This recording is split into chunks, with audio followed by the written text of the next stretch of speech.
Today I'm going to show you how to put together and assemble your bells of steel / strong arm competition plate rack holder. You'll need 4 main tools for this: a 17mm socket, a 19mm socket, 17 and 19mm box ends, and a wrench of some sort.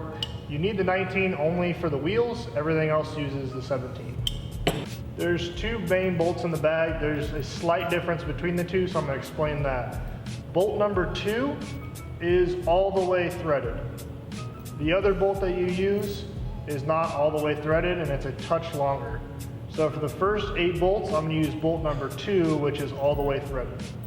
So the first thing you're going to do is you're going to take 2 of bolt number 2 and attach it to the main top holder with the side piece. Make sure that the flat end is on the outside.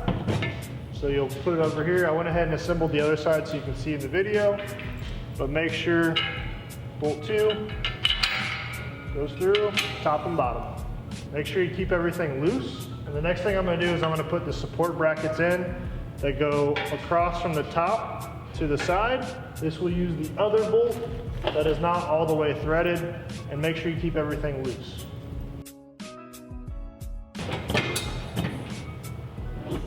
And put your other support bracket in. Once again, keep it loose. So the last part for the last of the bolt number 2s, you're going to use to put this nice plate in. This is great for storage. It goes in the middle, and there's 4 bolts that fit in together. So make sure it's the completely threaded bolt. Now I'm just going to go through with my 17s and tighten everything up. Make sure you go corner to corner. Don't tighten one really tight and then tighten the rest. Make sure it's a little bit even throughout, so that way it's nice and stable on the floor.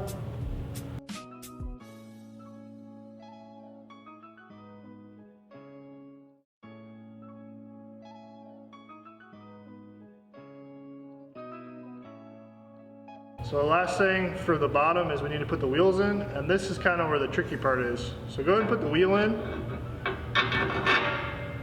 And this is the 19mm bolt. The tricky part is that as you tighten, this gets kind of stuck in here. And I have very generic box ends.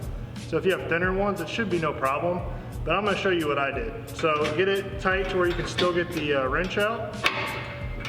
So go ahead and start tightening it down. So right now I already did it too tight. Back it off just a little bit so you can start to get that wrench out. And then don't fully put it on the nut, just barely put it on there, and pressure will tighten it. So I should be able to get my wrench out still. So worst case scenario, go ahead and get it somewhat tight. And then when you put the weights on the rack, then tighten it back down. Otherwise, don't put the wrench in all the way and use pressure to tighten the bolt. So with the last 5 bolts, the little tiny ones, the easiest part is put the plate peg holders in. There's 5 of them. And unfortunately, a wrench will not fit in here, so you gotta go old school with box end, but it's all good. So that was how to assemble your bells of steel competition plate holder. It took about 15 minutes, 4 tools. It's super not complex to put together. It should be very easy. And this thing is super awesome. We hope